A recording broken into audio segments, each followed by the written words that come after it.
Salut à tous, alors aujourd'hui on se retrouve pour une nouvelle vidéo. Comme vous le voyez dans le titre, on va parler des pays les plus pauvres. Let's go. Chaque année, le FMI publie un rapport concernant les performances économiques de tous les pays du monde. Si la dernière décennie a vu une percée spectaculaire des pays comme la Chine dans le peloton de tête, à l'inverse, dans la catégorie des derniers de la classe, il n'y a pas vraiment de gros changements. Numéro 1, le Burundi. Avec seulement un peu moins de 3 milliards de dollars de produit intérieur brut réalisé en 2015, le Burundi occupe la place du pays le plus pauvre du monde.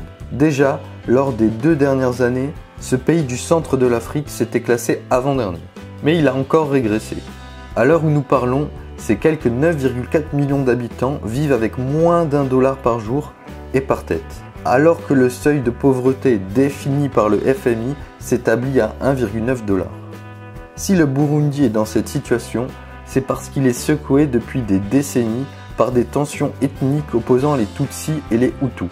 À cette instabilité politique et sociale, peu favorable à la croissance, s'ajoute le faible niveau d'industrialisation de son économie, qui repose en grande partie sur l'élevage et l'agriculture, ainsi qu'un secteur touristique qui a du mal à démarrer.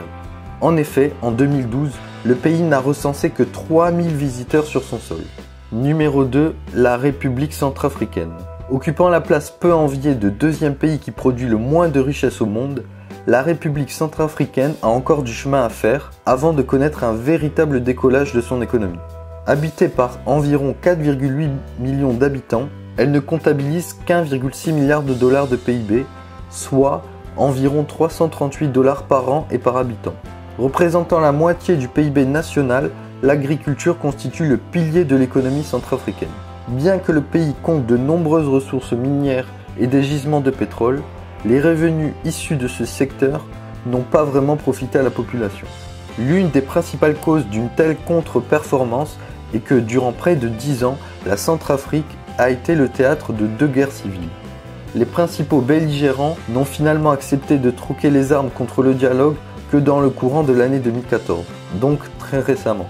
L'on peut donc en conclure que le climat politique et social du pays n'est pas encore tout à fait propice à son développement. Le Malawi. Sur la 3e marche du podium, nous retrouvons le Malawi, une république de l'Afrique australe située entre la Tanzanie, la Zambie et le Mozambique. En 2015, le Malawi réalise un PIB de 6,39 milliards de dollars, soit environ 357 $ de PIB par tête. En tout, cet État abrite environ 18,1 millions d'habitants, dont plus de 70% vivent au mieux avec 1 $ par jour. Malgré ces chiffres peu reluisants, il convient tout de même de souligner que le pays a gagné 2 places par rapport à ces 2 dernières années.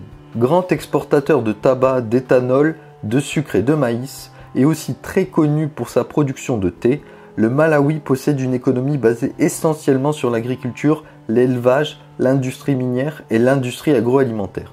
Contrairement à ses voisins africains, le pays connaît une plus grande stabilité tant sur le plan politique que sur le plan social. Grâce à ce climat de stabilité et aux différentes initiatives politiques prises par ses dirigeants, le pays est en bonne voie pour trouver le chemin de la croissance. Numéro 4, Gambie.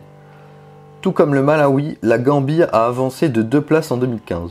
En effet, l'année dernière, son PIB était de 761 millions de dollars pour une population totale de 2 millions d'habitants. Les gens y vivent donc avec un peu plus d'1 $ par jour, bien que cela ne coïncide pas vraiment avec le seuil de pauvreté. Cela traduit tout de même une certaine évolution au niveau de la gestion du pays par ses dirigeants. Depuis 2001, une relative stabilité politique s'installe en Gambie, 7 ans après le renversement du gouvernement Jawara par Yahya Jammeh, l'actuel président de cette petite république de l'Afrique occidentale. Il existe cependant une petite ombre à ce tableau.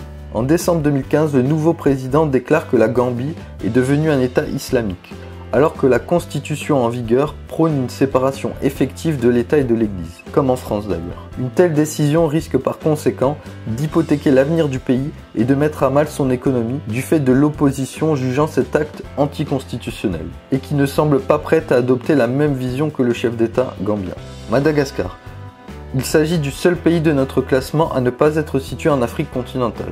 Considéré comme l'un des plus beaux endroits du monde avec ses richesses naturelles et sa biodiversité unique, Madagascar possède également plusieurs ressources qui pourraient bien le sortir de la pauvreté. En dépit de cela, la grande île n'a enregistré que 9,5 milliards de dollars de PIB en 2015. Ces quelques 24 millions d'habitants ne disposent donc en moyenne que de 392 $ par an pour subvenir à leurs besoins. En 2010, la Banque mondiale a estimé que plus de 81% de la population malgache vivait en dessous du seuil de pauvreté. De nombreuses raisons peuvent expliquer une telle situation. Après avoir connu une lente mais timide relance de son économie durant la période allant de 2002 à 2009, le pays a plongé dans une grave crise politique, économique et sociale suite à l'éviction du président sortant en 2009.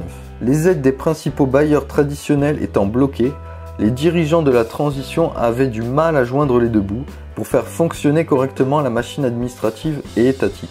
Des élections ont alors eu lieu en 2013, mettant fin à cette période de troubles. Madagascar retourne donc à l'ordre constitutionnel avec un président élu démocratiquement. Mais au bout de 2 ans de pouvoir, le régime actuellement en place semble incapable de tenir ses promesses, consistant à la construction d'un avenir meilleur pour tous les habitants de l'île Rouge. Voilà, c'est tout pour cette vidéo, j'espère qu'elle vous aura plu. Surtout n'oubliez pas de vous abonner, de liker si vous avez aimé et de disliker si vous n'avez pas aimé. Sur ce, à la prochaine.